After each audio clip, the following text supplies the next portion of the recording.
Bonsoir. Bonsoir. Là, je suis vraiment très heureux, je l'ai dit il y a un instant à l'ouverture de la bibliothèque, de pouvoir, au travers de cette première conférence, c'est pour moi vraiment symbolique, que ce soit lui qui puisse inaugurer ce retour à la vie normale, comme le qualifiait Maurice il y a quelques instants. On a voulu donner une nouvelle dynamique, montrer que toute cette partie culturelle avait une communauté. Le droit Main-Fison a travaillé un thème qui n'avait pas été exploré jusque-là, en tout cas pas dans l'ouvrage, et qui, vous dit à titre personnel, j'ai eu la chance de parcourir son livre en avant-première, et effectivement, ce thème du monde animal dans la Torah va bien au-delà de l'idée que nous pouvons nous en faire, c'est que l'animal a été particulièrement au centre d'un certain nombre de débats, surtout ces derniers mois, en ce qui concerne la communauté juive, principalement au travers de la shrita, bien sûr, de l'abattage rituel, où la communauté a été montrée du doigt. On se pose souvent des questions qui sont tout à fait légitimes sur la manière dont on traite les animaux au travers du rituel du sacrifice, mais l'animal dans la Torah, c'est bien plus que cela. Il nous accompagne tout au long du récit biblique, et bien au-delà des 5 livres de la Torah. On le retrouve de manière très présente dans les livres également des prophètes et dans les hagiographes. Et c'est un petit peu tous ces thèmes que le grand Rav Fison a voulu développer de manière presque exhaustive au travers de son ouvrage. Donc je ne serai pas plus long. Je lui laisse la parole, et en tout cas je le remercie encore une fois d'avoir accepté de venir ce soir présenter ce livre ici. Saluons aussi les personnes qui nous suivent par Zoom. Et vraiment lui dire qu'on est ravis que cet ouvrage puisse venir enrichir, on a dit, notre bibliothèque, mais surtout un manque qui existait à ce niveau-là, et qui prouve en tout cas que nos rabbins aujourd'hui ont encore à la fois des choses à dire, mais aussi des choses à écrire, des choses particulièrement intelligentes. Merci beaucoup, Bruno.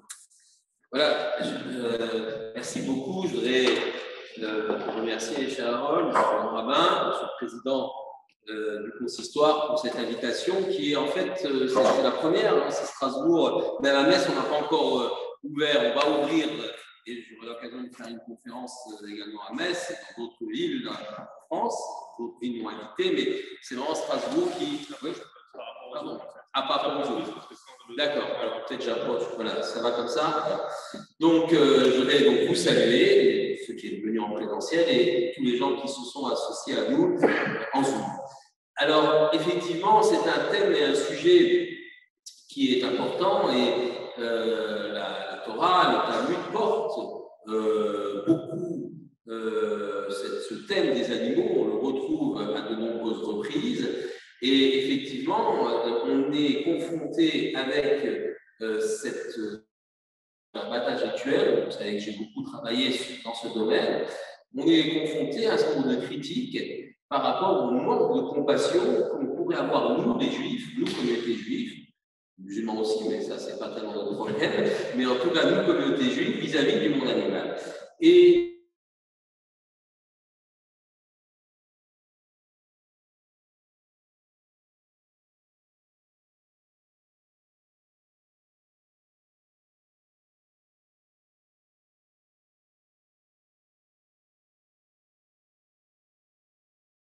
l'homme, il est dans le projet de la création, et c'est pourquoi nous devons avoir vis-à-vis de l'animal une attitude qui soit respectueuse et qui soit digne.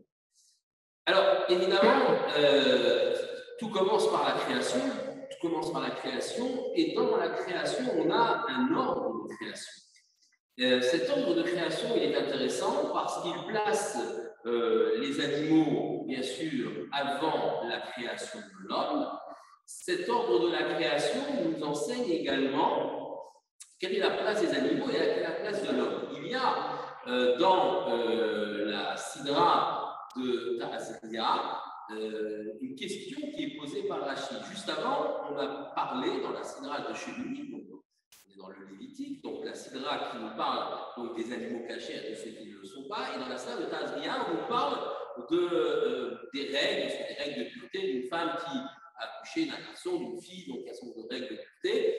Ce n'est pas le sujet ce soir, mais Rachid pose la question, il dit, mais pourquoi on vient parler des règles d'une femme, des êtres humains, juste après celle de la classification des animaux, ceux qui ont la chair et ceux qui ne le sont pas. Et il répond, en fait, c'est une question qu'on pose à l'homme. On lui dit, si tu es méritant, effectivement, tu es le couronnement de la création. Tu as été créé en dernier comme le roi qui vient et qui arrive, le prince qui arrive dans un décor qui est déjà posé, et donc il va profiter de ce décor. Mais si tu ne le mérites pas, alors sache qu'on pourra te dire, le moustique t'a précédé dans la création et tu ne seras pas digne à ce moment-là d'occuper cette position dans la création. C'est bien de cela dont il s'agit. Lorsque Kadosh Baruch Hu, l'Éternel, a créé la femme et l'homme, puisque le premier être était hermaphrodite, mais en tout cas il a créé l'être humain, eh bien,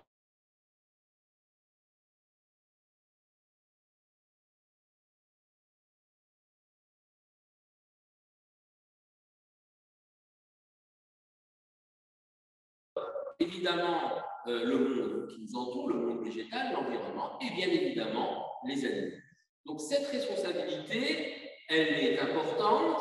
Il y a donc une forme de respect vis-à-vis des animaux qui se traduit par notamment toutes les règles liées au tsar Valé-Chaïm, c'est-à-dire à l'interdiction d'infliger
comme un veau qui parle, c'est incroyable, c'est extraordinaire. Lui, non. Comme c'était dans l'ordre des choses.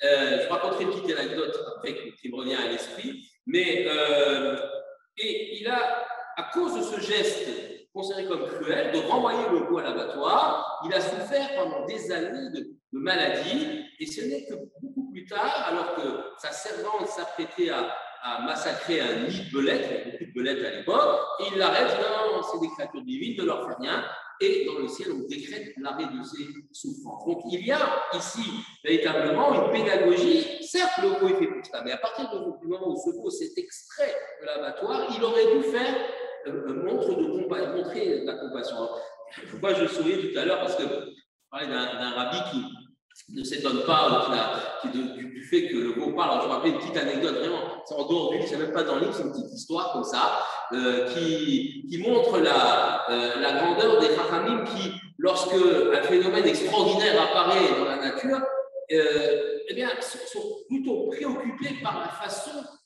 d'enseigner et de conduire les choses.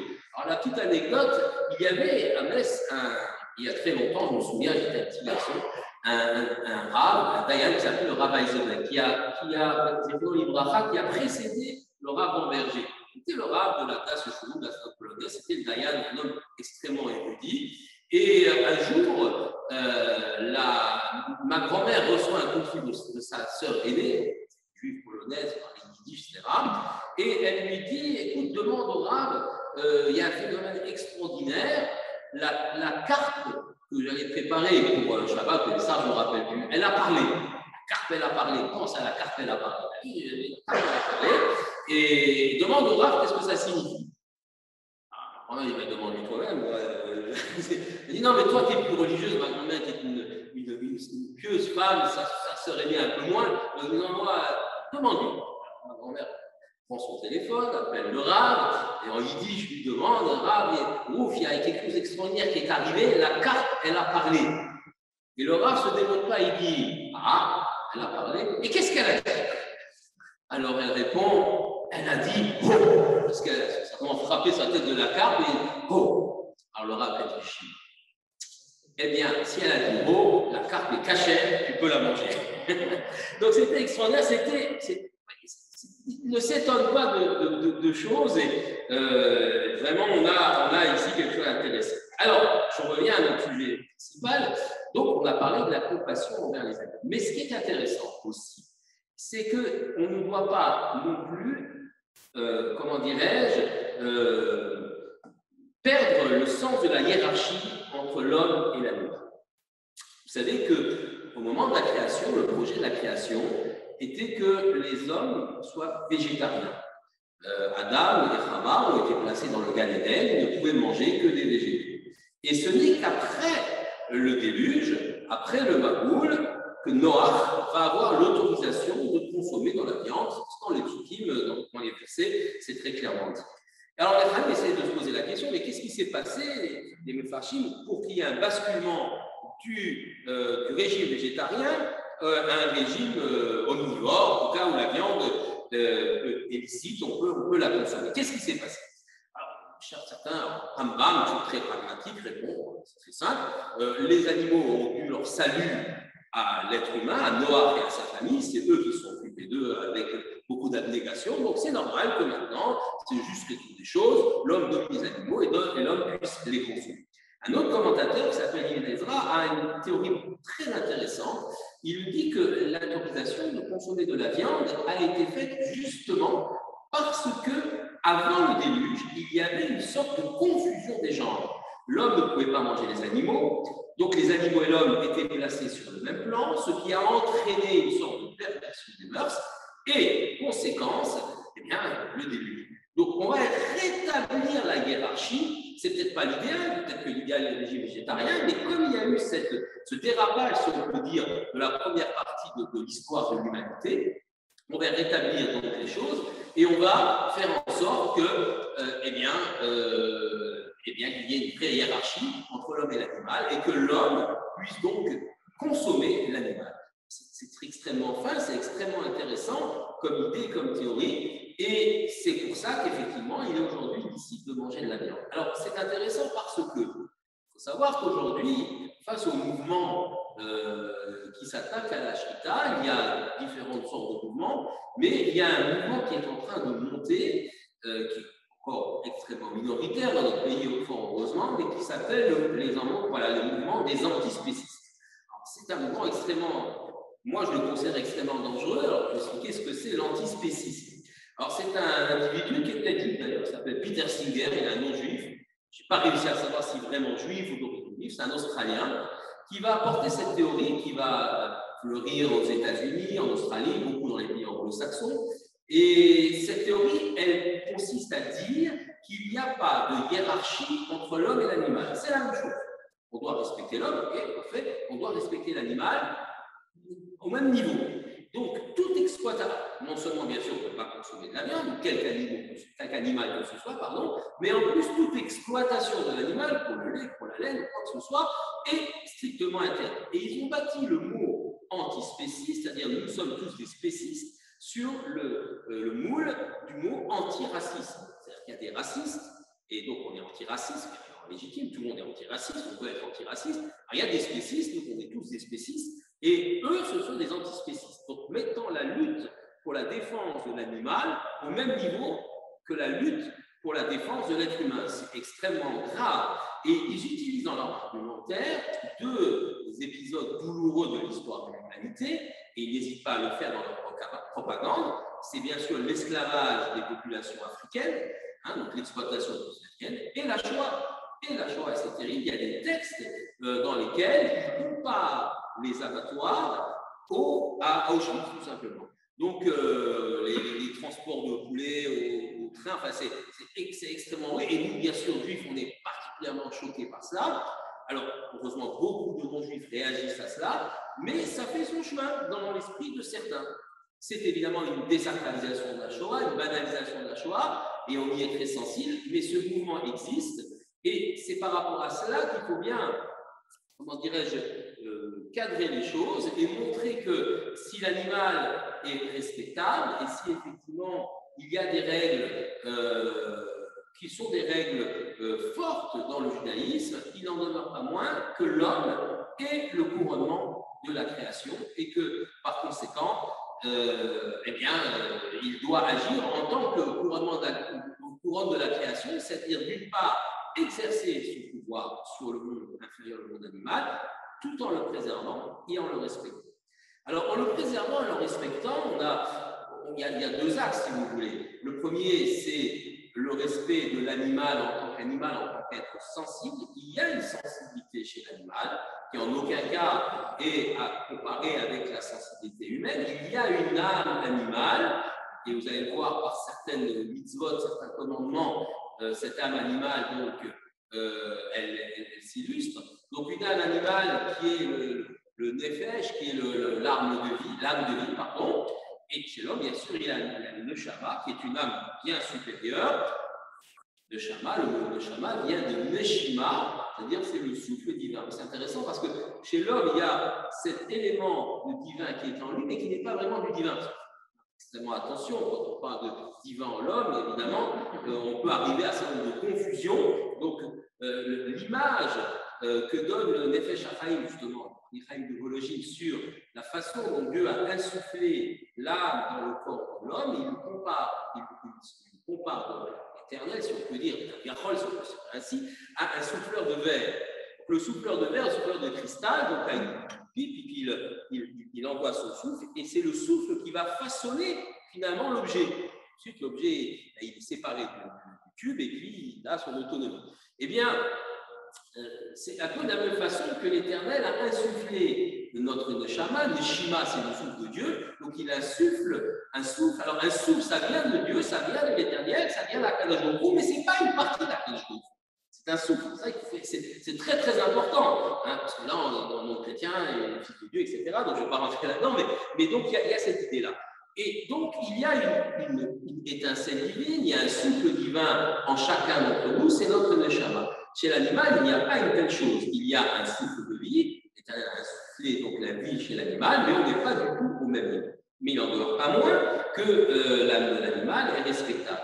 C'est pourquoi il y a une mitzvah particulière qui s'appelle la mitzvah de Kisuïdam. D'abord, avant de parler de la mitzvah de Kisuïdam, il y a l'interdiction absolue de consommer du sang. C'est une loi très très importante de notre cache-route, vous la connaissez, toute la shrita, ensuite les processus de cachérisation de la viande, sur différents procédés, relèvent de cette interdiction absolue de la consommation du sang. C'est extrêmement grave. Il y a vraiment un interdit qui est très très fort sur la consommation du sang.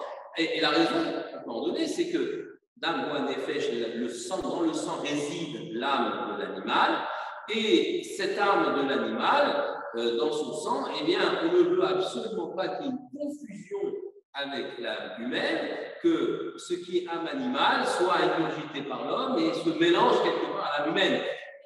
On est dans l'ordre du symbolique, mais c'est extrêmement fort. Pas que du symbolique, d'ailleurs. Il y a quelque chose de très profond.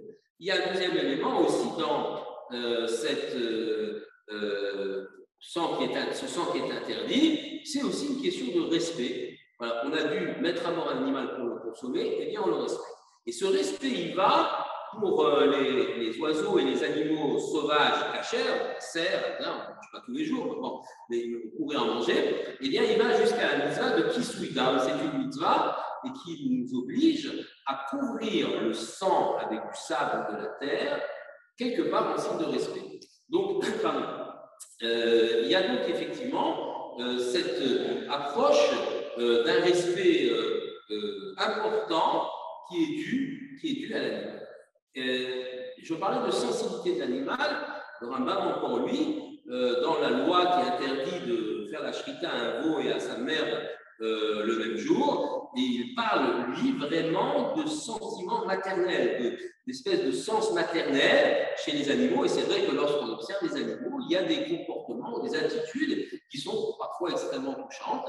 Alors, évidemment, plus on va dans la hiérarchie évolutive des animaux, plus évidemment ces sentiments sont importants. Les sentiments maternels chez les poissons, c'est pas tellement très important, mais si vous allez chez les carnivores, les grands félins, les singes, vous trouvez ce genre de sentiment qui est important. Alors, un point qui est intéressant, c'est que je parle de beaucoup d'animaux dans le livre, on parle du serpent, on parle du singe, on parle du chien, donc tous ces animaux-là qui finalement, les singes, on ne les voit pas tous les jours, mais qui sont présents dans le récit biblique, on voit qu'il y a véritablement une réflexion par rapport à l'animal, par rapport à la place de l'animal, et aussi par rapport à la place de l'homme et de l'animal dans la création. Alors, ça m'amène aussi à parler du premier chapitre du livre qui, évidemment, parle de la création et de l'évolution. Alors, c'est un chapitre délicat parce que le monde rabbinique n'est pas forcément uni là-dessus. Donc, moi, j'apporte les sources des uns et des autres. Alors, vous savez que la création, et notamment la théorie de l'évolution, lorsque Darwin a sorti sa théorie de l'évolution, donc, ce fameux livre de l'origine des espèces, donc il a considéré que les espèces dérivaient les unes des autres à partir des espèces primitives jusqu'à l'homme.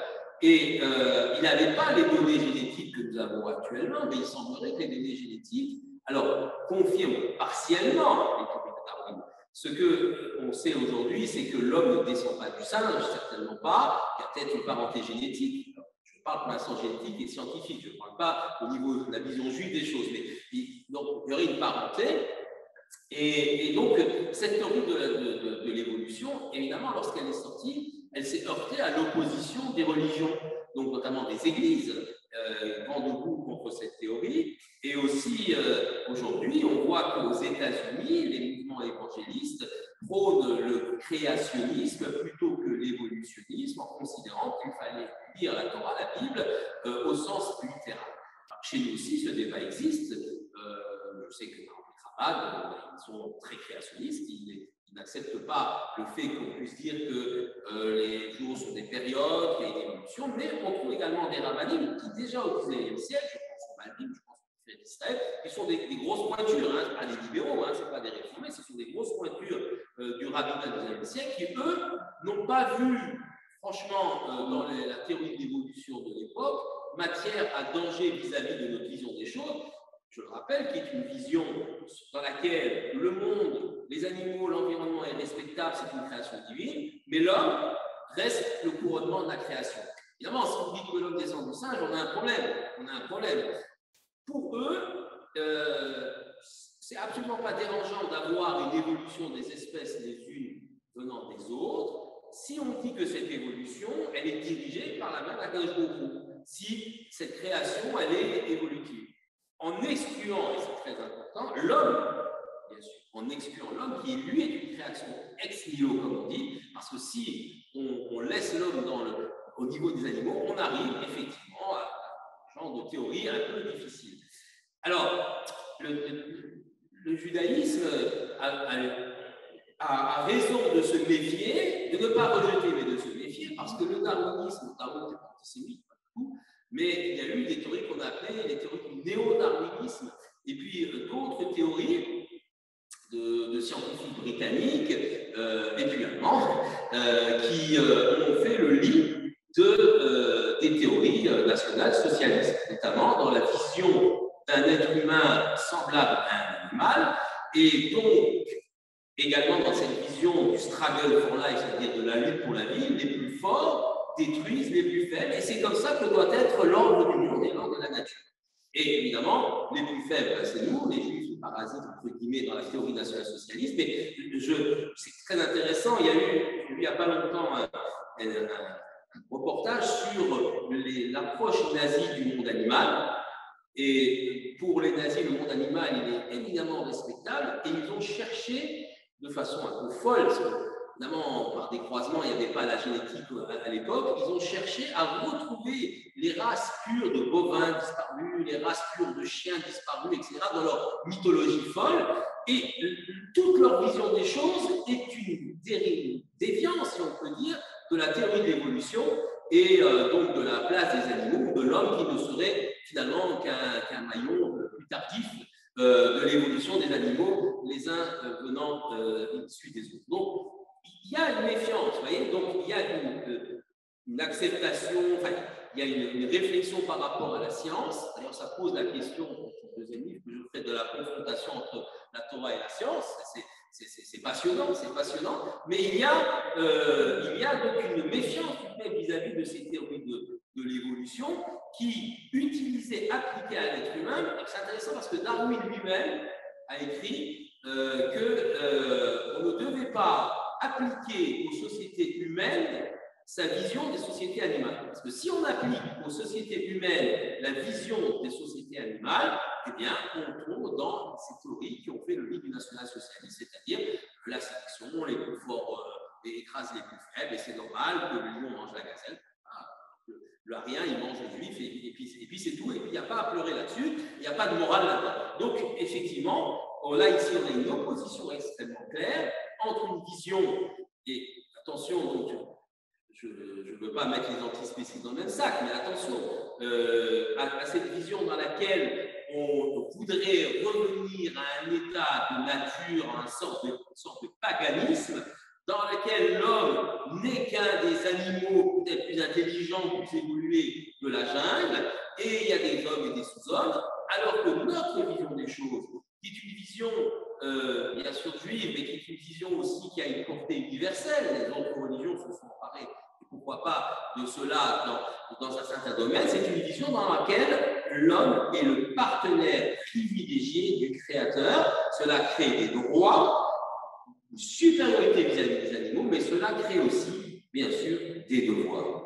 Donc, pour être maintenant un peu plus concret, on est monté un peu dans les cimes de la pensée, mais pour être extrêmement concret, cela veut dire que je pense, et particulièrement dans le combat que l'on mène pour défendre la Shrita en Europe, je pense que nous devrions être inclus, c'est pas de poche, mais nous devrions peut-être être plus exemplaires et plus regardants lorsque on a donc par rapport à nos produits cachés, par rapport à nos viandes, par rapport au mode d'élevage, par rapport au mode de transport.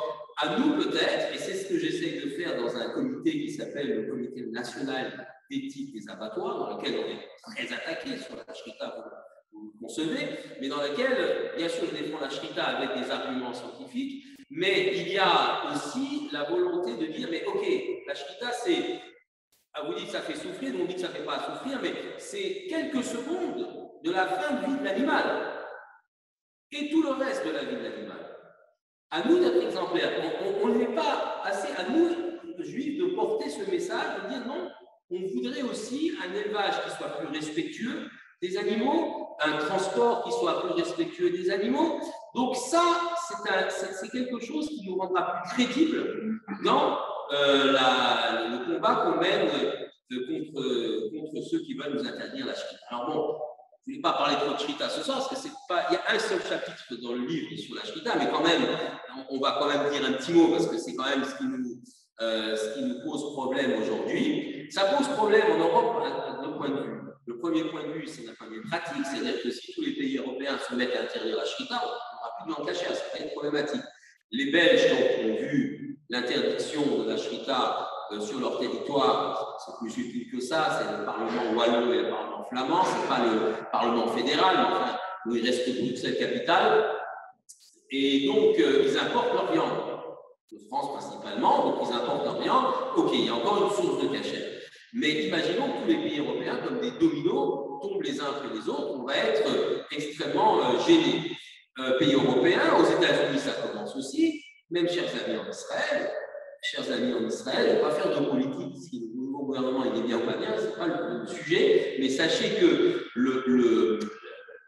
la laïcisation de la société monte, d'ailleurs, de façon parallèle avec, comme on dit, la montée du monde religieux, enfin, le fait qu'il y a beaucoup de gens qui font de chouva, il y a une laïcisation très extrémiste qui monte aussi, et ce thème-là commence à poindre, à être visible. J'ai eu un Zoom il n'y a pas longtemps, organisé par le centre communautaire du Lafayette à Paris. Bon, il y avait une dame aussi qui était contre lui, mais peu importe.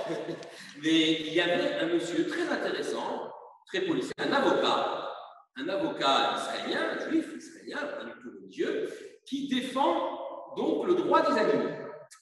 Alors, il n'a pas été trop sur le terrain de la Shrita. Il a été d'abord sur le terrain de la défense des animaux. Alors, c'est très anecdotique. Il a parlé de la maltraitance des crocodiles de Hamad Kader. Ça a déjà été un Hamad Kader. Ils sont maltraités, on fait des combats de crocodiles contre l'homme. Donc, il a fait interdire ça par la Cour de justice. Il a été. Et maintenant, il s'attaque aux caparottes. On me dit, c'est pas grave si on ne peut pas faire les capons avec des poulets avec de l'argent, c'est pas dramatique, mais ce n'est qu'une étape. Alors, il a dit, on va voir la Shrita, pour l'instant on ne touche pas, mais voilà, on va en parler. Donc, on n'est pas à l'abri. Je vous signale d'ailleurs que ce même avocat, avec l'avocat, a réussi à faire interdire le gavage des oies. Il a peut-être raison là-dessus, parce que c'est vraiment assez atroce. Le gavage des oies, donc le foie gras cachère, il y en a plein en Israël. C'est très hypocrite, parce qu'ils vont en Hongrie, ils vont en Bulgarie, les Choufatim, ils ramènent tout le foie gras. On veut, il y a tout ce qu'on veut, mais c'est interdit sur le territoire israélien. On ne peut pas faire de foie gras. Et ça, c'est un vote de la Knesset, qui fait déjà quelques années, et c'est le résultat de leur action. Donc, on voit que le respect vis-à-vis de l'animal, presque l'idolâtrie de l'animal, quelque part, monte, y compris dans le public juif. Évidemment, un public juif qui peut être plus ou moins déconnecté de la Torah, mais dans le public juif, et encore, il y a peut-être des gens religieux qui sont légaux et pourquoi pas, c'est respectable. Donc, ce sont des choses qui vont être de plus en plus difficiles à défendre, et c'est pourquoi nous devons, dans ce combat sur le respect de la Shrita, montrer que ce n'est pas une méthode qui est plus terrible que les méthodes conventionnelles d'abattage, l'utilisation d'un pistolet à tige perforante, par exemple, qui est extrêmement douloureux pour l'animal, mais aussi porter notre action sur le bien-être animal et la façon dont les animaux sont traités au niveau de l'élevage et du transport. Donc ça, c'est vraiment quelque chose qui est important et qui va être le combat à venir dans les peut-être les semaines qui viennent. Vous savez qu'à chaque fois qu'il y a une élection présidentielle, eh bien, il y a le sujet revient sur le tapis. Alors, on a toutes sortes de gens qui voudraient bien faire tomber l'abattage rituel. Il faut savoir qu'il y a également des motivations liées à l'islam, c'est-à-dire que nous serions qu'un dégât collatéral. La Shrita, pour nous, c'est même pas 1% de l'abattage total en France. C'est très très peu. Chez les musulmans, on monte à 14%. Donc, il y a là une volonté affichée, disons, de réduire l'influence des musulmans en France. On voit d'où ça vient, et nous ne serions qu'un dégât collatéral. On comprend, mais bon, on va faire autrement. C'est d'ailleurs aux Pays-Bas, c'est intéressant, Wolf avait raconté que dans les partis qui voulaient interdire la Shrita aux Pays-Bas, heureusement aux Pays-Bas, ils ont sauvé la chose, il y avait donc le parti d'extrême droite de Geert Wilders, qui est un parti qui est très pro-israélien, très très pro-sémite, pro-israélien, qui aime bien les juifs, qui déteste les musulmans. Bon, c'est un peu suspect quand même, mais en tout cas, voilà, c'est ce qu'ils affichent.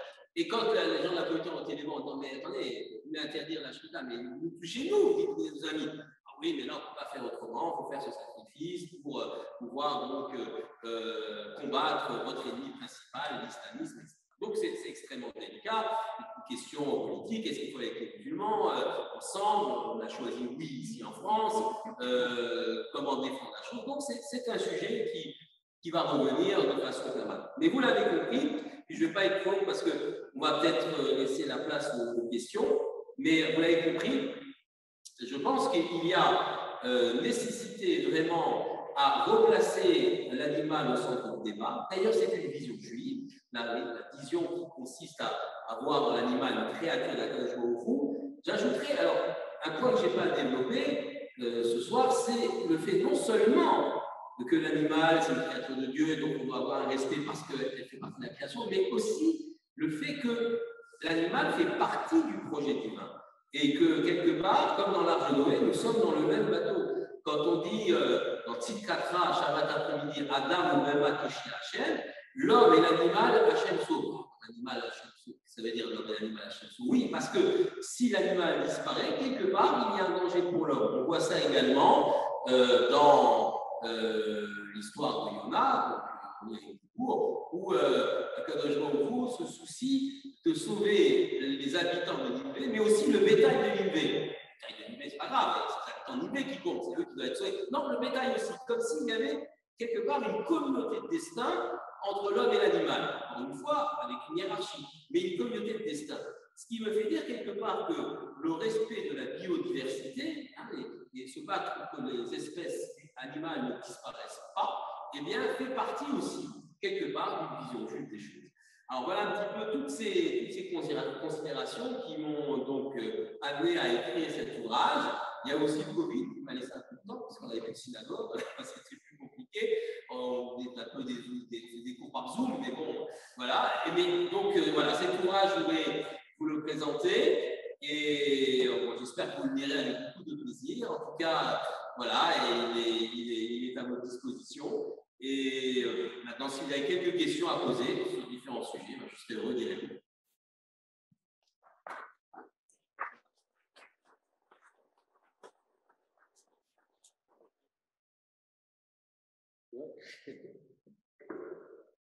Bonjour et merci pour la présentation.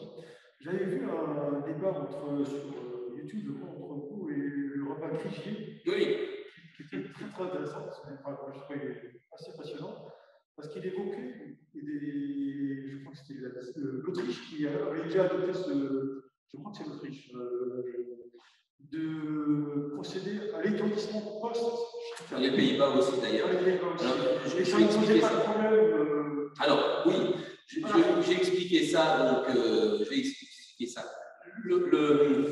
Bon, c'est toujours délicat de. Bon, Rabbin Krichier, j'ai beaucoup de respect pour lui, même si on ne partage absolument pas la même vision du judaïsme, vous en doutez. D'abord, j'ai hésité, est-ce qu'on peut parler, c'est une question, est-ce qu'on peut parler avec des gens d'une autre obédience qui, quelque part, ne sont pas dans notre derech hanou, dans le, comment on dirait, le flux central du judaïsme. J'ai considéré que oui, parce que si vous pratiquez la politique de la chaise vide, vous laissez la parole à l'autre, et puis voilà. Donc je n'ai pas voulu me dérober à ce débat, organisé d'ailleurs par la communauté juive de Bordeaux, l'histoire de Bordeaux. Alors, sur le fond du problème, effectivement, il y a des textes qui. Il y a une référence absolue en matière de Shrita, c'est le Sri Esh. Donc, le Rav Weinberg, qui, dans des conditions extrêmement pénibles, puisqu'il est rabbin en Allemagne au moment du nazisme, c'est une des grandes autorités, c'était la grande autorité juive au siècle de Halakha à ce moment-là. Et les nazis, vous savez, donc la première décision qu'ils prennent, c'est d'interdire la Shrita. En tout cas, imposer l'étourdissement préalable, ça veut nous imposer aujourd'hui. Alors, une fois, j'ai dit ça dans un Zoom avec au comité national des crises abattoirs avec le docteur Kiffer, qui est le chef de l'OABA, et il a hurlé en disant pourquoi vous ramenez le nazi? J'ai dit non, c'est factuel, je ne viens pas dire que vous agissez comme les nazis. Je dis simplement qu'en 1934, la première disposition, c'était l'abattage rituel, c'est tout. C'était une histoire, les Suisses en 1898 et les nazis en 1933, pardon, et en 1934, c'est les Suédois, pour faire plaisir aux nazis. Alors, en Allemagne, on peut faire de la Shrita, en Suède, on ne peut toujours pas faire de Shrita. Alors, le Sri Esh, il a mené des études. Il a été jusqu'au bout avec des scientifiques et il y a un très long développement au niveau de la route. D'abord, la question est, est-ce qu'on peut étourdir l'animal avant? Étourdir, c'est pas qu'on va lui chanter une chanson, on va lui mettre un gaz, ou lui injecter une anesthésie, parce que si vous injectez un produit, la viande n'est pas consommable. Donc c'est l'assommer, lui taper avec une masse, lui fracasser le crâne, ou lui enfoncer une tige perforante. Il y a déjà une douleur, d'ailleurs, qui est très peu étudiée. On se garde bien, c'est-à-dire qu'il y a très peu d'études sur la douleur engendrée par, entre guillemets, l'étourdissement. Donc, il étudie tout ça, et puis il va consulter les dolim, les grands de l'époque, notamment, il va voir après Moser Rodinsky, qui est l'autorité de l'époque, qui est à Kovno, à Kaunas maintenant. C'était avec nous, là, quand on a été sur sa tombe, c'était très émouvant, on a fait le voyage rabbinique, et il arrive à la conclusion que non. Et il l'écrit après la guerre, il réécrit encore des choses en disant on a cru que j'avais dit, mais non, c'était juste une vision. Alors, certaines personnes utilisent disons, le milieu de l'étude, c'est-à-dire ils n'arrivent pas à la conclusion, et ce n'est pas toujours très honnête. Alors, je ne parle pas du rabbin Krigier, mais certaines personnes auxquelles j'étais confronté dans un débat, je ne sais pas si c'était le nom, utilisent les questionnements du Ski Esh pour dire oui, il a accepté l'étourdissement, regardez. Alors que la conclusion, c'est clair, c'est non. Je parle de l'étourdissement avant l'abattage. Donc ça, c'est un premier. Donc ça, c'est clair, net, absolu. Même donc le Ski Esh, qui a été très loin dans les investigations, il a fait des expériences sur le terrain, a dit, et personne ne pourrait, aucun possèque, aucun rabbin digne de ce nom, qui autorisera un étourdissement réel. Ça, c'est clair. Et dire, on va vous laisser faire de l'abattage rituel, mais simplement on vous impose un étourdissement préalable, ça veut dire on vous interdit. Donc ça, c'est clair. Alors après, c'est plus compliqué parce que les avis sont plus divergents. Voilà. Donc, on va dire que, pour faire simple, j'avais demandé, il y a un problème politique, c'est-à-dire ce qu'on appelle le hanaga, c'est toujours la halacha et la hanaga. La halacha, c'est permis, donc, et puis il y a la hanaga, c'est-à-dire il y a une posture politique que les rabbins prennent parce qu'ils voient plus loin, ils voient qu'il y a un danger. Par exemple, quand on a posé la question à Rav Steinman, Zephon Libracha, on lui a posé la question est-ce qu'on doit céder justement sur un étourdissement après? Il avait répondu que non, pas parce que c'était un problème halachique, mais c'est un problème de hanaga. Parce que si vous cédez en disant bon, on va étourdir après, attention, il y a des conditions. Hein, ça veut dire que la shrita fait souffrir, vous admettez que la shrita fait souffrir, et donc peu à peu, on va grignoter, puis on va arriver à vous vous voyez bien qu'elle souffre l'animal, franchement, elle va vous imposer avant. Donc, attention, il y a un problème de hanaga. Sur l'abattage, sur l'étourdissement post-abattage, il y a des garde-fous, il y a des lignes rouges qui se traduisent en temps et en secondes. La ligne rouge, c'est par exemple que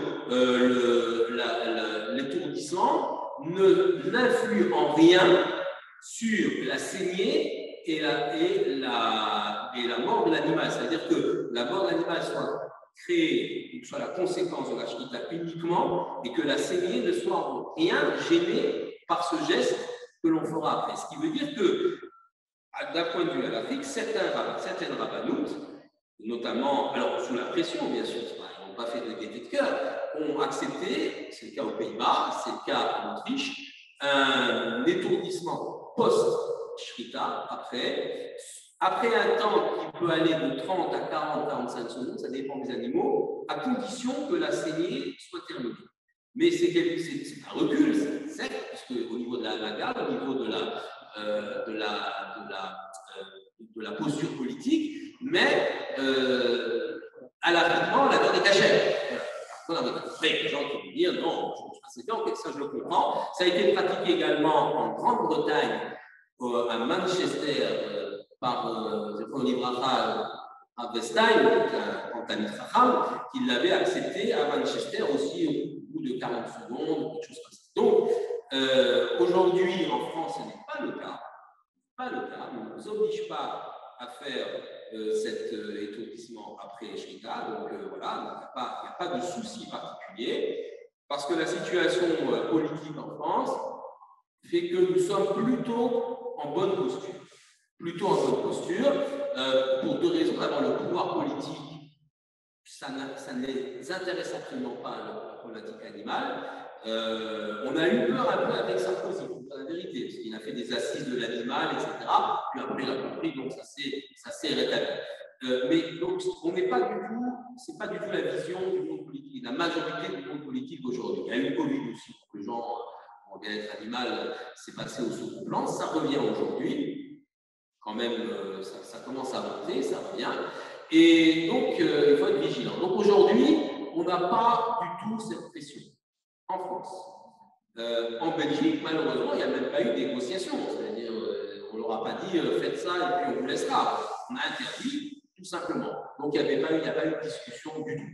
Mais effectivement, c'est une voie. Alors, c'est un peu gênant parce qu'on ne pratique pas la charité de la même façon en France et aux Pays-Bas ou en Autriche. Ceci dit, on est Pays-Bas ou en Autriche, elle est cachée, il n'y a aucun problème. Voilà, donc ça c'est vous voulez, le point aujourd'hui sur lequel il y a une discussion dans certains pays où il y a une pression sur les communautés. Quelle est la différence entre les Pays-Bas et en France, on ne pratique pas d'étourdissement après abattage. On fait la shahada, l'animal, l'hémorragie massive, l'animal perd connaissance, il meurt et voilà. C'est la trépanation, exactement. Donc, ils pratiquent ça en Autriche et aux Pays-Bas. Alors, il y a une méthode, alors je rentre dans la technique, là, on va m'entraîner sur le. Il y a une méthode qui est un peu, entre guillemets, plus douce, une méthode douce, mais qui consiste, ce qu'on appelle le matasok, qui consiste à frapper la tête de l'animal sans la perforer. C'est une autre méthode. Bon, mais pour l'animal aussi, il y a des fractures, comme on voit, il y a des fractures du crâne. La problématique aussi, un point quand même que j'ai oublié de dire à propos de l'étourdissement préalable, ce que dit le SRIDH. Parce qu'en Belgique, on nous a dit, mais on va utiliser l'électricité. L'électricité, voilà, ça ne fait rien, etc. Le SRIDH a déjà réfléchi à tout ça. Un animal qui est blessé et qui a des lésions est un animal tarif, un animal qui ne peut pas être consommé. Donc ça ne sert à rien de faire la shrita à un animal qui est blessé, un animal qui a des lésions qui sont létales. Il est tarif, elle est inconsommable. Et on va dire, ah non, mais l'électricité, non, c'est réversible, allez voir. Vous donnez un coup d'électricité à un mouton, vous ne lui faites rien, il se relève sur ses pattes. C'est vrai, c'est vrai. Et voilà, on a trouvé la méthode, c'est l'étourdissement réversible. C'est une méthode qui va donc permettre à l'animal de. Voilà, il n'y a aucune lésion. Sauf que le SRIDH avait déjà étudié la question. L'électricité, ça existait dans les années 30, au début du nazisme. Et il a remarqué, preuve scientifique à l'appui, que oui, il y a des lésions. Au niveau du cerveau, il y a des lésions au niveau des vaisseaux sanguins. Il y a des lésions. Et donc, l'animal, il est capable. Donc, l'électricité n'est pas acceptable. Aucune méthode d'étourdissement préalable n'est acceptable. Et si elle l'était, imaginons, un produit, la viande ne serait pas consommable. Donc, il n'y a pas de possibilité d'étourdissement préalable. Donc, ça, il faut le dire, le redire, parce que dans les mouvements. Oui, voilà, l'anesthésie. Oui, mais la viande n'est pas consommable. On a même un gaz. Alors, le problème aujourd'hui, je parlais de juifs, on a des voix discordantes dans les milieux. Alors, pas en France, ils ne s'en occupent pas trop. On a parlé de Rivon Krieger, qui s'est beaucoup intéressé à ça, mais je dois dire que j'avais rencontré Rivon Krieger déjà il y a quelques années. Je lui ai demandé de ne pas prendre de position publique qui pourrait le gêner. Parce que lui, bon, alors il l'a fait, mais je ne sais plus s'il le fait maintenant. En tout cas, il l'a fait à l'époque. Mais il faut savoir que dans les mouvements libéraux, conservatifs aux États-Unis, on commence à entendre cette musique sur la souffrance animale, sur la shrita, etc. Et ça, c'est extrêmement problématique parce que, je vous donne un exemple, dans ce comité national d'éthique des abattoirs, j'ai été interpellé par l'ensemble des ONG. Il y a cette organisation, on a un porte-parole. Tour à tour, c'est un autre débat. Il a dit, mais nous, on voudrait, ils ont fait une demande au président d'introduire, donc d'auditionner une personne qui n'a pas le même avis que le rabbin Fillon.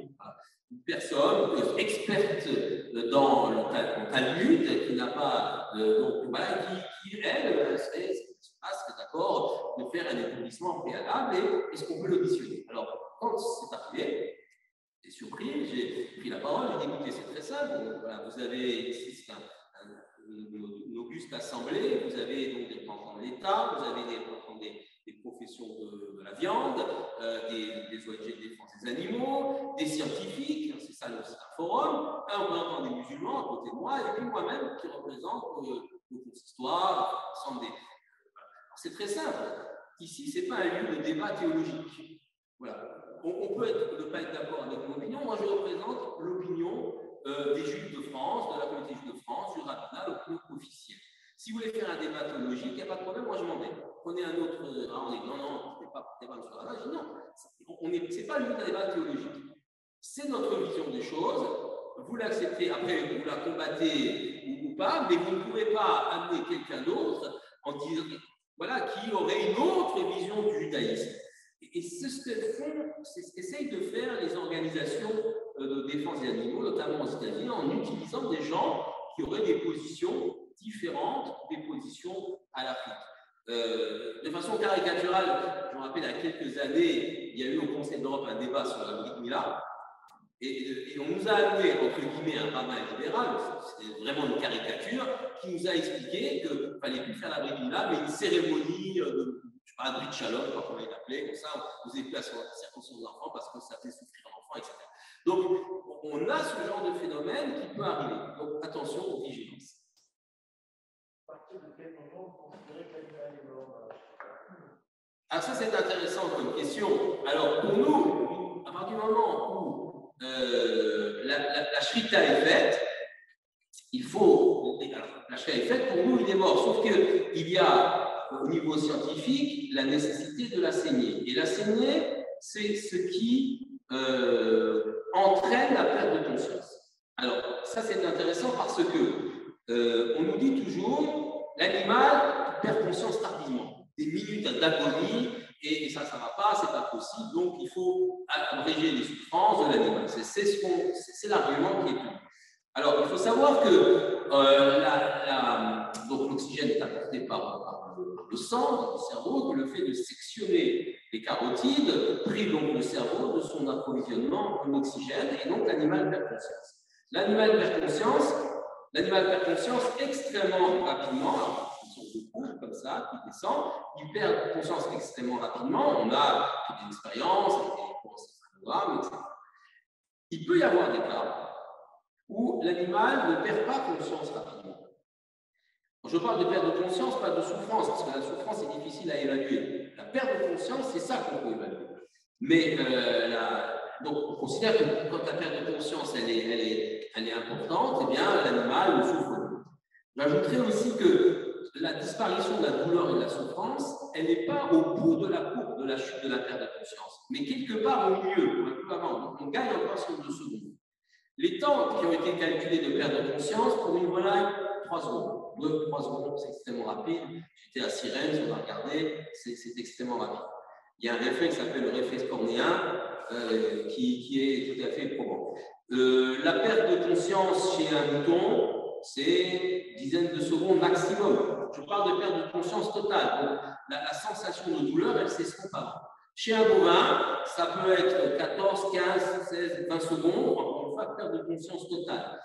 Il peut y avoir des cas où ça prend plus de temps, c'est ce qu'on appelle les faux anévrismes, et où donc, la carotide va se rétracter et va empêcher le sang de sortir du cerveau, de sortir de la tête. Et ça peut engendrer une perte de conscience tardive. C'est assez rare, ça existe. Ça existe en. Alors, je n'ai pas fait de statistiques, mais c'est une des pistes que j'ai. Oui, on peut améliorer. Donc, une des pistes que j'ai proposées là-bas à ce comité, de voir quelles étaient les raisons pour lesquelles un certain nombre d'animaux réagissaient comme ça, peut-être la race, le poids, je ne crois pas trop, mais enfin voilà. Et ça, il y a une possibilité d'amélioration de la perte de conscience là-dessus, en respectant bien sûr les règles à l'Afrique. Donc on a ici un problème qui est minoritaire, mais qui existe, donc il ne faut pas accompagner. Donc ça s'appelle les faux anévrismes. Le terme faux anévrisme n'est pas du tout adéquat d'un point de vue médical, mais enfin, c'est ce qui se passe. Donc là, il peut y avoir chez les gros bovins, uniquement chez les gros bovins, une problématique qui pourrait alors, à ce moment-là, entraîner l'obligation d'assommer l'animal, ce qu'on a parlé tout à l'heure, après c'est son dayanim de nous dire, je respecte les dayanim, je ne suis pas dayan, c'est de nous dire si cette viande est cachère ou elle n'est pas cachère. Quand on a assommé l'animal, je dirais après 80 secondes, 90 secondes, etc. Ça, ce n'est pas une décision qui m'appartient, c'est la décision des dayanim qui, souverains, nous diront oui ou non, pour des raisons halachiques, pour des raisons d'anaga, c'est important. Donc, la posture politique, ça fait partie.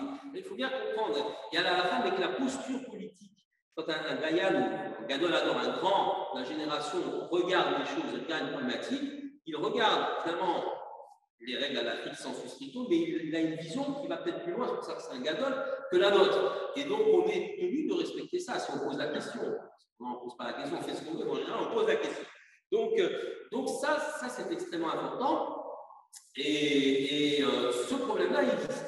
Ce qu'il y a, c'est que, évidemment, les organisations de défense des animaux vont se saisir de ces cas-là minoritaires pour dire voilà, votre vache, elle va agoniser pendant 14 minutes.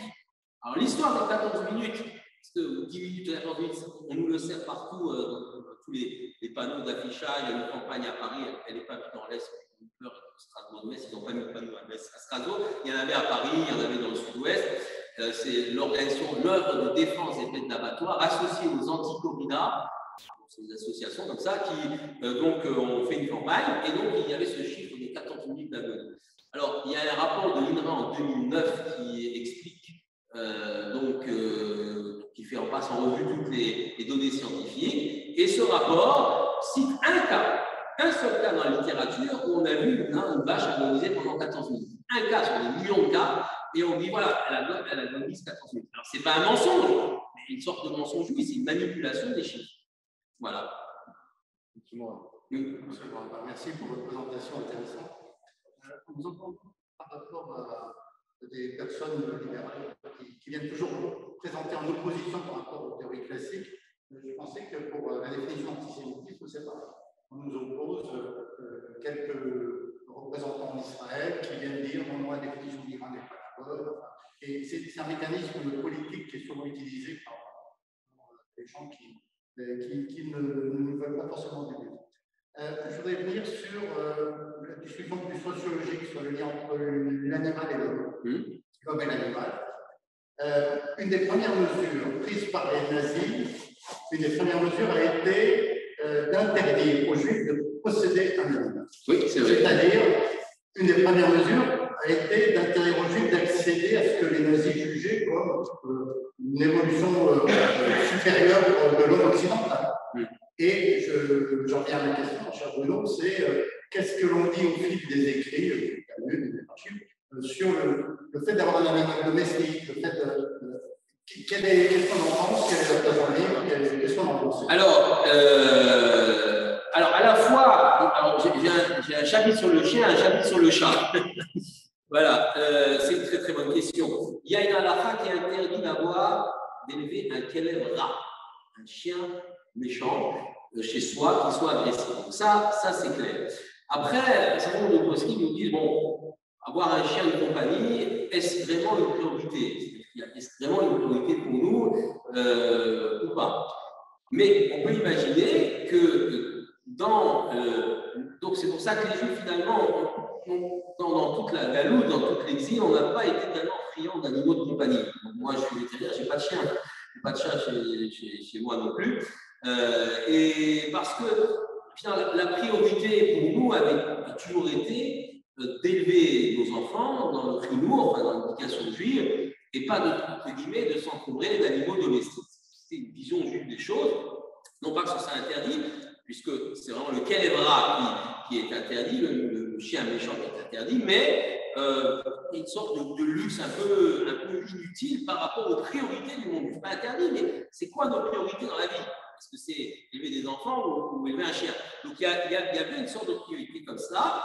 Et alors, il est vrai qu'aujourd'hui, avec le retour donc, des Juifs sur la terre d'Israël, et notamment le développement des exploitations agricoles religieuses, des gens qui vivent sur la Torah, la présence d'animaux domestiques, non seulement d'exploitation, mais le chien se pose.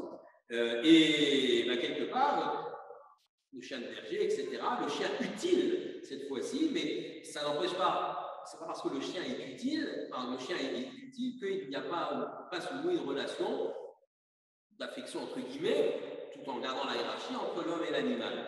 Et puis le chien, aujourd'hui, il est fort utile, notamment, je pense au chien d'aveugle, il a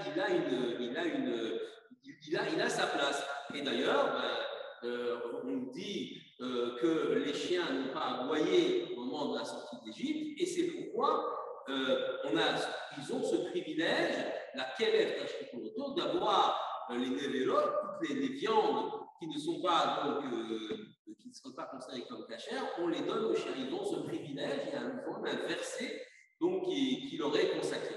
Donc voilà, vous verrez qu'il y a beaucoup de textes bibliques qui sont assez défavorables aux chiens, on sent que c'est un animal dangereux, et d'autres plutôt favorables. On a une sorte d'équilibre, et quelque part, finalement, on dit que le chien est le meilleur compagnon de l'homme, je ne sais pas, en tout cas, quelque part, pour ceux qui ont un chien, le chien est le reflet de l'homme, c'est-à-dire que, quelque part, la façon dont l'homme va se comporter va déteindre sur son animal ou ne pas déteindre sur son animal. Donc ça, c'est une question aujourd'hui, effectivement, de l'animal de compagnie. Je reste quand même persuadé, pour ma part, que si on n'en a pas besoin, c'est une position personnelle, si on n'en a pas besoin, effectivement, il faut alors se consacrer d'abord à la construction de sa famille, à son développement personnel avec la Torah, ça prend du temps qu'un animal de compagnie. Mais il peut y avoir des gens, et il y en a beaucoup, alors je ne parle pas seulement des chiens d'aveugle, mais qui ont besoin, comme élément d'affection, des gens isolés de ces animaux, et donc la question, évidemment, se repose, il n'y a pas d'interdiction, si ce n'est le chien agressif, le chien méchant. Élever un chien à être agressif, ça non.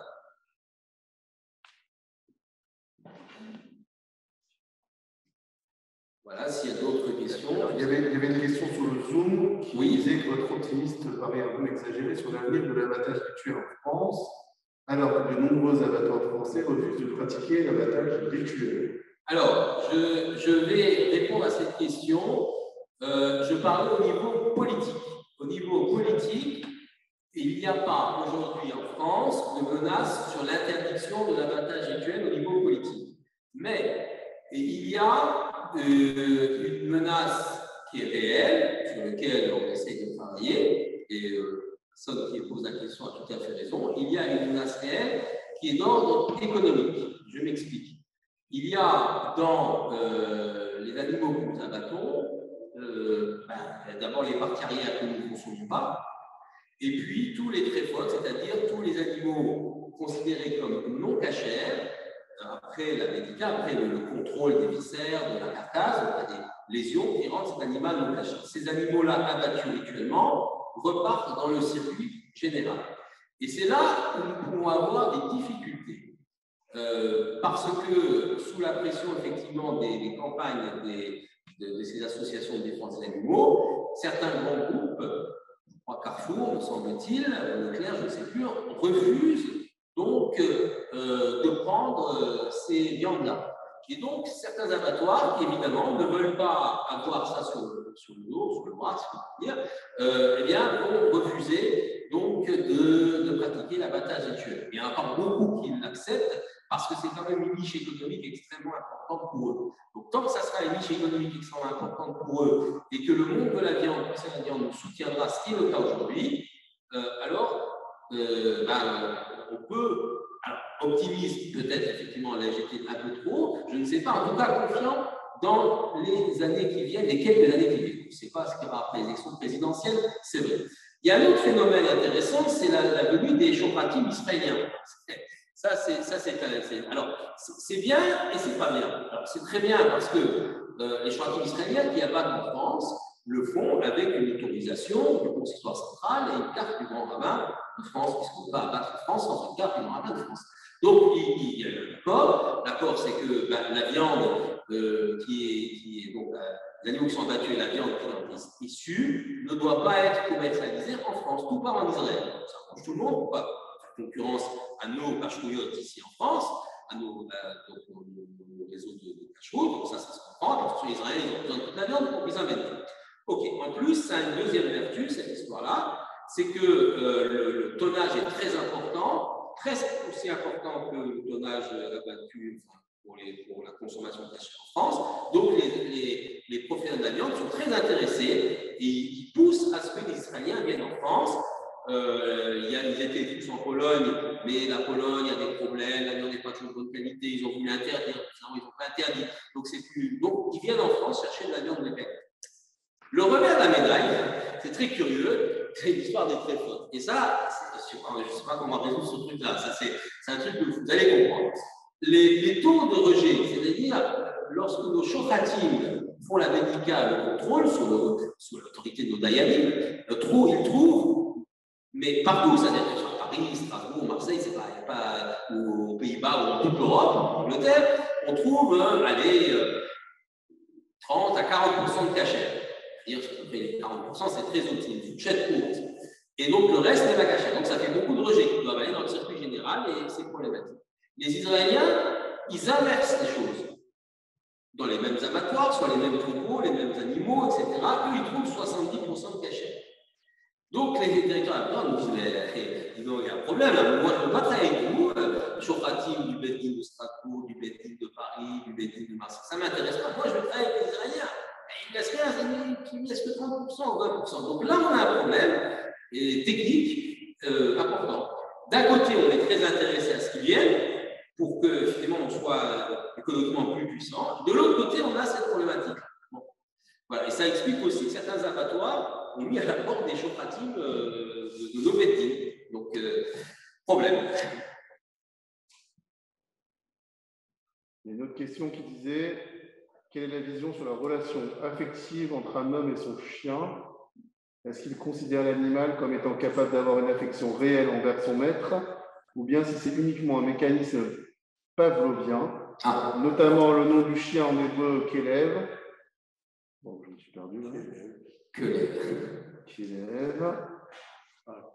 Qui peut être traduit par comme le cœur.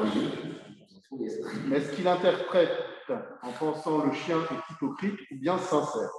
Alors, déjà, dire que le chien est hypocrite et sincère, ça confère au chien une certaine forme d'intelligence et de caractère. Alors, oui, il y a une certaine forme d'intelligence primitive chez le chien, et oui, il y a un certain sentiment chez le chien. J'ai cité tout à l'heure Rambam qui disait qu'effectivement, on peut interpréter la loi interdisant l'abattage du et de sa mère par le fait qu'il y a un sentiment maternel et une souffrance psychologique de l'animal. Donc effectivement, il y a une psychologie du chien. Il y a chez le chien, très probablement, je ne suis pas un spécialiste du comportement des chiens, de l'éthologie, mais quand même j'ai lu un petit peu là-dessus, il y a chez le chien une sorte d'admiration, de dévotion vis-à-vis de son maître. C'est très clair. Mais il faut se garder de tout anthropomorphisme. Le sentiment d'attachement ou d'affection que le chien aura pour son maître, qui n'est pas de l'ordre du réflexe pavlovien, c'est pas une mécanique. Hein.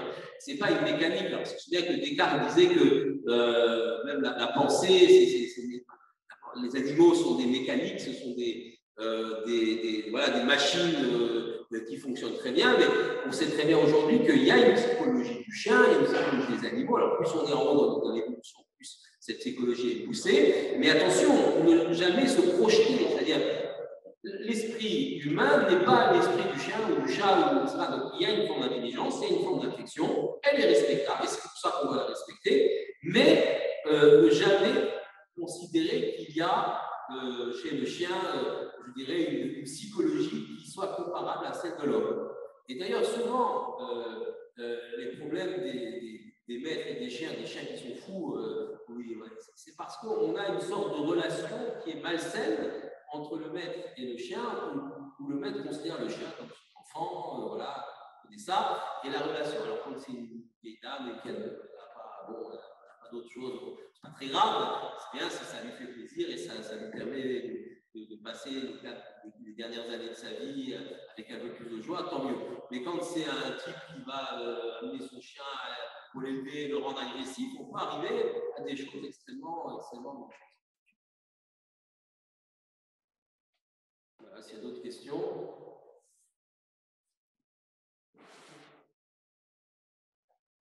J'aurais une question. Vous semblez il faut être méfiant, oui, c'est sûr, c'est sûr. Puisque, je ne sais pas si dans cette assemblée, il y en a beaucoup qui ont vu comment on abat une vache, ou un bovin. Tout ce qu'il y a avant, on n'abat pas une vache debout, ou un bovin debout. On le couche, contentionné, et ensuite seulement c'est la chita. C'est-à-dire qu'il y a tout un processus préalable qui est très choquant. Ensuite, il y a la notion d'égorgement. Et je pense que c'est celle-là qui passe très mal actuellement dans le public. Alors, c'est ça qui est, je dirais, la grosse difficulté, indépendamment de tous les bons éléments, de tout ce que vous avez dit, qui se situent à ce niveau primaire que j'exprime, et qui sont réels. Oui, tout à fait. Alors, d'abord, la contention, c'est-à-dire le fait d'immobiliser l'animal, il y a deux méthodes. En France, on utilise ce qu'on appelle le casting pen qui renverse l'animal. Et c'est beaucoup plus facile pour le chauffette d'abattre comme ça. Et donc, le geste est beaucoup plus rapide et la saignée est meilleure. Mais par exemple, en Grande-Bretagne, on abat les animaux debout. Alors, pour une question de dignité de l'animal, je ne sais pas. En tout cas, eux, ils imposent cela. Je ne suis pas sûr que c'est la meilleure méthode au niveau du bien-être animal. Alors, évidemment, un animal, il faut bien l'immobiliser. C'est sûr. Ça prend quelques secondes. Quant à l'égorgement, c'est extrêmement spectaculaire, vous avez raison, lorsqu'on filme ça et qu'on montre ça sur les réseaux sociaux, c'est sûr qu'on n'a pas dans le bon rôle. Ceci dit, ce qu'il faut expliquer, c'est que la saignée, de toute façon, elle aura lieu. Il y aura une saignée, il y aura un égorgement. Même après étourdissement, il y aura un égorgement. Et que l'étourdissement n'est pas forcément efficace et qu'il est même raté de l'étourdissement, c'est un des arguments qu'on utilise, sont fort nombreux. Donc, on a une double peine. On a un animal qui est étourdi et mal étourdi, donc il voit son crâne perforé, il ne perd pas conscience, donc il souffre, et puis ensuite il subit l'égorgement. C'est là-dessus qu'il faut travailler et expliquer. Mais c'est sûr que vous pouvez, là voilà, je vous explique de façon scientifique, technique, ce qui se passe, mais c'est sûr que face à un film de L214, vous pouvez expliquer ce que vous voulez, c'est très difficile. Le film, les gens reçoivent un peu de figure. Les juifs, les musulmans, un peu de méfiance, un peu de richesse, comme on dit dans la région. C'est très très difficile à défendre. C'est très difficile à défendre. Ce que vous voulez dire pour toi, je pense, c'est très juste. C'est le transfert que font les gens par rapport à la violence qui existe dans la société actuelle, et notamment au niveau de l'islamisme radical et de toutes ces méthodes barbares qui sont utilisées pour tuer des gens. Ce transfert qu'on fait sur la pratique de... Il y a un vocabulaire, vous avez raison, il y a un vocabulaire, je m'en fais tilt, je n'avais pas pensé à ça, merci. Il y a un vocabulaire effectivement qui fait peur, l'égorgement, le fait que les fanatiques islamistes, ils égorgent leurs victimes. Il y a le terme sacrificateur. Et ça, je n'arrive pas à me faire enlever des textes. Dans les textes des règlements de l'abattage rituel, on parle de sacrificateur. Pas de sacrifice, il n'est pas autant. Sacrifie rien du tout. On abat un animal. Mais le terme sacrificateur reste, c'est-à-dire la traduction de chauffette, c'est sacrificateur. Alors c'est pire, égorgeur ou tueur. Vous préférez égorgeur ou tueur. Bon, laissez sacrificateur. Donc il y a les sacrifices rituels, meurtres rituels. Ça renvoie à des images.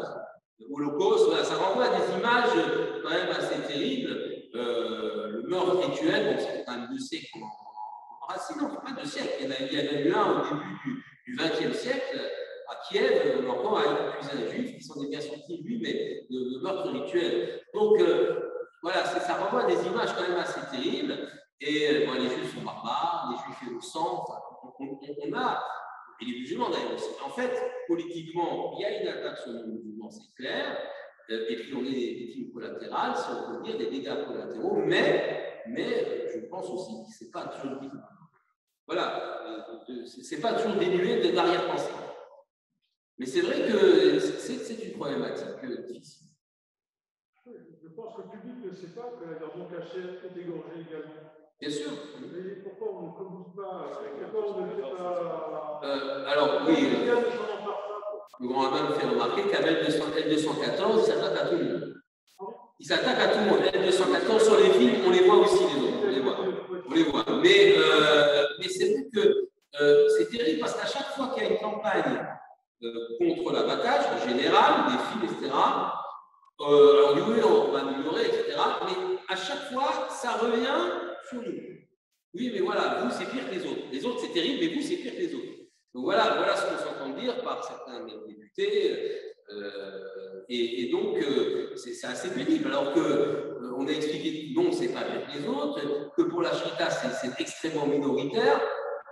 Et que pour, par exemple, les volailles, on parle très peu des volailles, mais c'est peut-être la meilleure méthode, parce que la méthode d'étourdissement, en plongeant les volailles accrochées par les pattes vivantes, elles sont accrochées en conventionnel, elles sont accrochées par les pattes vivantes, et ensuite on les plonge, la tête plonge dans un bain électrifié, elles sont censées perdre connaissance, ça ne marche pas parce que soit elles lèvent la tête, soit l'électricité est mal répartie dans le bain, donc ensuite elles passent sur une lame qui leur coupe la tête n'importe comment, donc il y a une grande souffrance, et tout ça, elles sont conscientes, elles battent des ailes, alors que l'abattage chez nous, c'est très simple, on prend volaille par volaille, on le présente au chouette, le chouette fait la shrita, l'animal perd conscience en 2-3 secondes, et il est accroché, mort. Et s'il y a des battements d'ailes de l'animal, c'est uniquement réflexe. J'avais été appelé à Sirène justement pour me battre avec la vétérinaire du coin. C'était, je m'attends que tu sois nommé, et j'avais expliqué dans des articles scientifiques que le battement d'aile, voilà, exactement, le battement d'aile est un phénomène réflexe qui n'est pas lié au cerveau. Elle l'avait admis, il va laisser les tranquilles. Voilà. Donc là, on est même plus performant au niveau des volailles. Mais enfin, les volailles, ça n'intéresse pas tellement les gens. Les gens, ils ont, non, c'est vrai, ils ont une compassion pour le veau, un petit mouton, un veau, c'est vrai, c'est humain, quoi. C'est plus sympathique qu'une poule pour une poule. Voilà, donc vous pouvez dire ça, mais ça passe moins. Comment la Torah justifie le droit de tuer C'est ce que j'expliquais au début. Simplement parce qu'il est inférieur. Pardon? Par rapport à Noé, etc. Oui, c'est-à-dire qu'il y a une hiérarchisation entre l'homme et l'animal. Donc, ce qui permet à l'homme de consommer de la viande. Bon, après, je veux dire, moi, je respecte les gens qui disent je ne peux pas consommer d'animaux parce que voilà, c'est des créatures, je respecte. Je respecte totalement ça. Le Rav Kook lui-même pensait que le modèle végétarien est le modèle idéal et que quelque part, on a fait une concession aux instincts humains. Alors, lui-même, il ne mangeait pas de viande sauf Shabbos, pour montrer que le temps du végétarisme, je ne sais pas qu'on dit vegan, ça fait pareil. Hein. Enfin, le temps, parce que vegan, je crois qu'ils n'utilisent pas le lait, etc., les œufs, donc c'est pas ça le cas du tout, mais lui, il considérait qu'effectivement, l'idéal serait d'arriver au régime végétarien, mais que ce n'est pas encore le moment. Pourquoi? Parce que justement, la préoccupation de l'homme, elle est primordiale par rapport à la préoccupation de l'animal, et il y a encore tant de souffrances humaines sur Terre qu'il faut d'abord traiter cela, je dirais, en priorité, et ne pas mettre les deux choses sur les mêmes plans. Donc, ils sont obligés chacun à manger de la viande, manger de la volaille, donc de Shabbos. Oui, moi, je voulais dire, il y a pas mal d'années, il y a peut-être 30-40 ans, j'allais aux abattoirs qui étaient au centre-ville. Et j'avoue que quand je voyais des animaux, aussi bien des porcs que des moutons, que des vaches, descendre des camions, c'était horrible. Horrible parce qu'on les bousculait dehors, ils tombaient, on leur donnait des coups. Alors, comme en Alsace et en Moselle, il y a beaucoup de marchands de bestiaux qui sont juifs, est-ce que vous pourriez peut-être pas dire dans des textes qu'ils fassent un peu plus attention aux animaux? Je l'écris dans mon livre. Maintenant, les marchands de bestiaux juifs, ils ne sont pas responsables de tout. Hein. Non. Et d'ailleurs, je pense que, on en connaît quelques-uns, je pense qu'il y a chez les marchands de bestiaux traditionnels, il y en a de moins en moins. En Moselle, il n'y en a pratiquement plus. J'en connais deux à Thionville.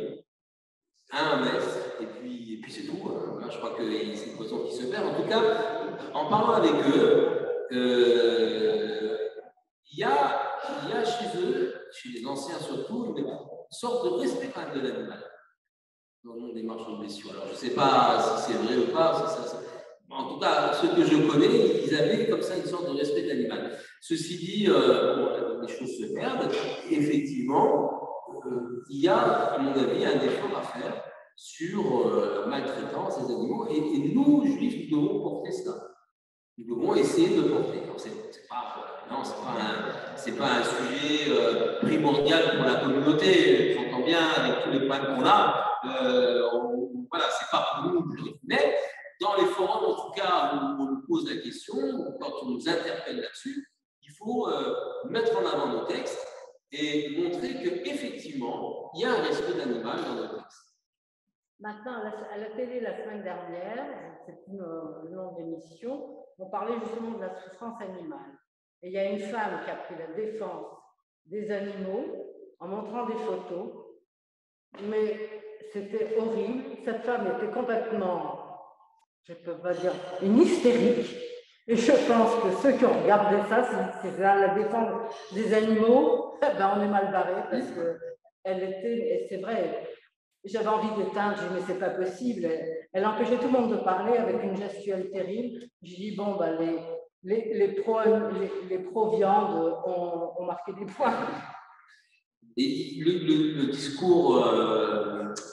discours qui utilise malheureusement la Shoah sur les abattoirs, c'est un juif quand même qui n'a, vous savez peut-être pas, mais c'est le prix Nobel Isaac Bashevis qui, dans certains textes pas très connus, a quand même comparé l'abattage des animaux à la Shoah. Ça, il faut le savoir. Il a écrit ça. C'est assez triste parce que c'est un grand monsieur, il a écrit le prix Nobel, il a des très beaux romans, mais là, il a un peu dérapé. Beaucoup. Alors à l'époque, c'est passé assez inaperçu parce que ce n'était pas la mode. Mais aujourd'hui, ils ressortent ces écrits, c'est-à-dire les antispécistes, ressortent les écrits de Isaac Bashevis. Et ça, c'est problématique. Bon, après, Basilière, c'est déjà Basilière, c'est pas le Gadolador, le grande génération, en plus, c'est un romancier. Voilà. Monsieur le Président. Monsieur le Grand, je vous remercie. Je remercie également tout l'auditoire et je crois que les vétérinaires qui sont là ce soir avec nous ont dû apprécier vos propos, tout comme les marchands de viande qui sont sur le Zoom et qui ont entendu des bribes de réponses à leurs grandes questions. Moi, je dois vous dire un témoignage aujourd'hui devant le public. C'est que on s'est connus au début de ce combat que vous menez pour la Shrita, pour la liberté d'abattre rituellement. Et je constate de nombreuses années plus tard que vous avez toujours la même passion.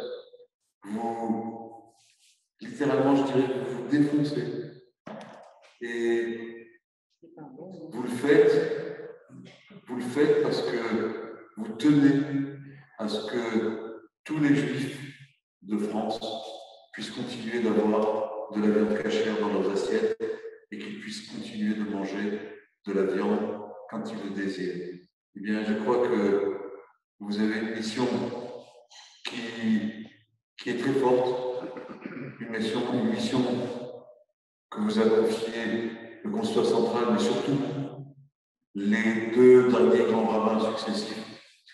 Et je crois que vous méritez la confiance qu'ils vous ont donnée, parce que ce que vous faites, c'est votre ouvrage qui le démontre.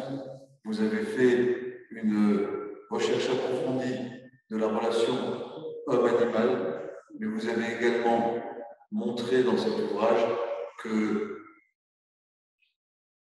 le regard que porte la Torah sur notre relation à l'animal est un regard qui respecte son être, qui respecte également sa souffrance quand elle doit avoir lieu.